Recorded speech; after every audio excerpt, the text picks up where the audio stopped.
Hello, Internet, and welcome to An Even Weirder Move. Today I'm going to be looking at a game called Dungeon Heroes. This game is designed by Michael Coe and released by Gamelyn Games. And this is, as you might expect, a two-player dungeon crawl game. But as you might not expect, it's actually kind of a deduction, guesswork, bluffing game. It's based on the idea of a roguelike strategy PC game where you're going into the dark and what's there is very likely to be either a wonderful treasure that helps you out throughout the rest of the dungeon or a guy that eats you and then you're dead. And like those games, it's got sort of an unforgiving difficulty to it. But it's got really, really good production value, really cool gameplay, and I'll show you how it works and then let you know a little bit more about what I think of it. Alright, so here we got a little bit of a setup for Dungeon Heroes. You, as the adventuring player in this demo, will be in control of the classical role-playing game adventuring party. A warrior, a cleric, a wizard, and a rogue, or thief, or whatever sneaky profession you'll have him inhabit. Each of these guys has a different amount of health. 10, 8,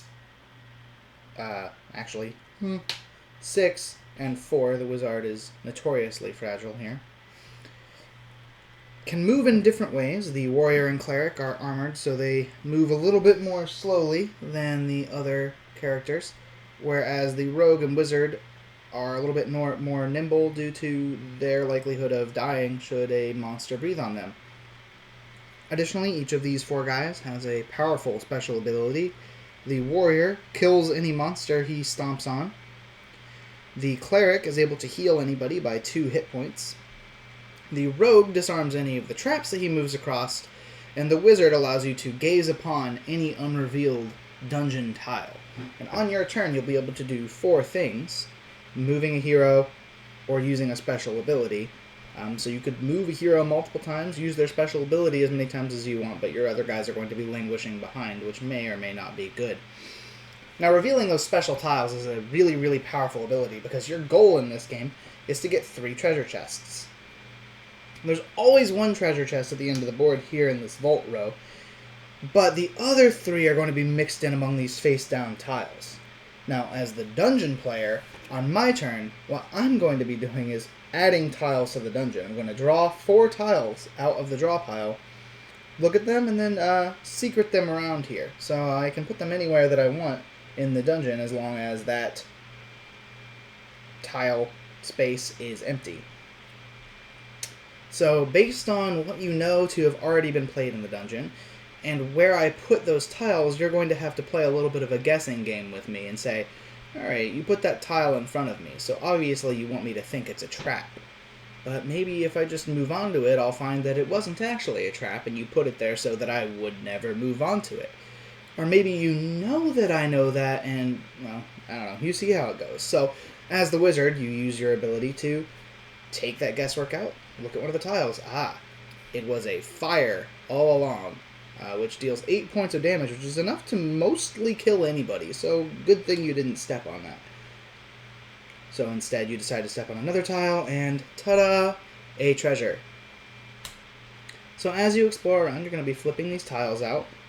Tiles are of different types of things. There's treasures, traps, magical items, which you can give to players to allow those characters to use the ability of another class. So if I give somebody this sword, they become able to use the warrior's ability once, in addition to their own special ability. This is a clerical shape, which allows one of the party members to heal for 2 points. And this is a wizarding hat, which is going to allow me to look at another tile. Then there's, of course, monsters here, which the warrior will bop, but anybody else will take the listed damage on. There's teleport squares, which are going to send your party members back to the starting row, and awful sliding floors, which if I've placed them well, will send your guys careening into horrible things like that fire, or this instant death cloud that doesn't count as a trap, so the rogue is helpless against the might of this green smoky skull guy. Anyway, when you found 3 of the treasures, you're going to be able to win the game. So it would seem like it'd be a good idea to take it kind of slow. Use your wizard to expose the paths, be really, really careful in where you're going, and just find the 3 treasures, right? Well, there's actually a little bit of a timer on this game, too. You see, me, as the dungeon player, I'm placing 4 of these tiles every turn, but I don't have an infinite number of tiles. So what am I supposed to do when all the tiles that I'm going to place have run out? Well, at that point, the game shifts into the aggressive phase. And that's where all of my monster tiles spawn the appropriate, adorable, monster-meeple onto them, and then I can just start chasing your guys around the dungeon and beating them up. They're a lot harder to get away from when they're not stuck standing in their square, so you need to probably find the treasures before then, or really quickly afterward, or I'm just gonna send a bunch of goblins to murder you. So you have kind of a tug-of-war of interest there. You need to be safe, because a lot of these traps and monsters can kill your weaker characters outright, but you also need to be quick, because if you take too much time, the dungeon's going to suddenly get much, much more dangerous. Now, if I kill all of your party members, I win. Again, if you find 3 of my treasures, you win, and the game's over pretty quickly, so you can switch back and forth and do a best of 3, which you probably will, because it's that kind of game. So let me skip back here and tell you a little bit more about what I think about this game. So that's Dungeon Heroes from Gamelyn Games. The first thing I'd like to really mention about this game is that it's exceptionally evocative of the dungeon crawl theme.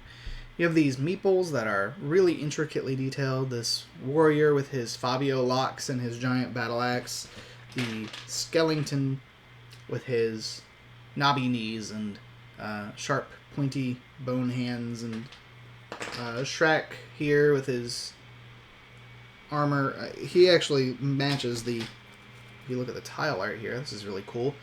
He's got the same armor on him as the picture on the tile that represents him, which is really, really cool. So it's really evocative of the dungeon crawl theme, but the game doesn't really feel like a dungeon crawl. So they were going for the whole roguelike PC dungeon crawler atmosphere, and I can see where they were going with that. You have these tiles in front of you that are unknown, placed there by some antagonist, which in the PC world will be the random number generator, but here is your opponent. And that's actually where the big difference comes into play here. And I'm not saying it makes the game bad, it just makes the game a little bit different from what I expected, because rather than doing what you would expect to do in a dungeon crawl, where you stomp around the dungeon, gathering treasures and power and becoming stronger in the traditional RPG progression sense, your guys don't really get stronger as the game goes on. You can get those items, but they're kind of one-shot special abilities. Instead, what you're doing is trying to read your opponent and read what they do. So if I'm the dungeon player and I draw my fistful of tiles and I say, oh man, these tiles, I don't know what I'm going to do with these. I'll just put this one right there. I'll put this one right in front of you, because that's okay. So I could do something like that, and based on how I'm talking and where I'm looking and what I do when I get these tiles, you might try to assume something like, maybe the tile he put in front of me is a trap. Or maybe he's trying to make me think that the tile he put in front of me is a trap, and maybe it's actually not a trap. Maybe it's the treasure. I'll move on to it. It's a trap. Or those types of mind games are going to be happening in this a lot. And that's not what I was expecting at all, but I was surprised by it, and I guess I was pleasantly surprised by it. So what you end up with here is a really short 2-player, little bit lucky fantasy or dungeon crawl themed kind of deduction, stratego, double talk, double think kind of thing. There are a couple times, and this is another thing that they definitely got from the roguelikes and from the old 80s dungeon crawl type of board games, a couple times where things can happen that feel really, really unfair to one player or the other. For example, the instant death cloud guy, here's this. There's a few of these. How many of them are there? Like 2 or 3? Let me see here. There's a few of these in the game. Yeah, there's... Oh, wow, there's 4. 4 instant death tiles that could potentially be in play, and they just murder your character. So you need to be careful when moving and exposing those. You can calculate your odds and be like, all right, well, there's 3 of them out on the board. So what are the odds that this 4th one is going to be right in front of me? So I'll just move onto there, and of course that's where it is. So that kind of thing can happen to you. Or as the dungeon player, you can draw hands of 4 useful treasures or 4 fabulous items in a row, and keep doing that so that all of your damaging tiles are sort of at the back of the stack. You just happen to draw them that way. But the game is short enough. I think the longest I've ever seen it take, even on like a first play, is probably 30 minutes. So the game's short enough that if you get beaten in some sort of unsatisfying way, what's likely to happen is you flip the board around and play as the other side and play it again. So would I recommend this? I think so. It's a really interesting game, and I don't know that I've played anything that I can really easily compare it to. A lot of the thinking in the game is maybe similar to Stratego or something like that, where you place the objective maybe in the back row because it's harder to get to it, but they'll be looking for it there, so maybe you place it in the front row. That type of thinking comes into play a lot. Yeah, so I don't know. It's really hard to compare anything to it. So it's a really unique game, I think. As a 2-player game or a filler game, I think it's especially nice, especially because it's got a nice short length, and so if you wanted to play it multiple times, you probably could. And the production quality is great, the theme's great. So yeah, I would say that I would recommend this. I just would not go into it expecting a traditional sort of dungeon crawl feel that you might get from... I wouldn't go into it expecting a scaled-down Descent or a scaled-down Dungeon Run or something like that. It's a completely different beast. It's a really, really unique game, and I would recommend it to someone who's interested in that kind of experience. A 2-player, really thinky, double-think experience. So yeah, that is Dungeon Heroes from Gamelyn Games. Check it out.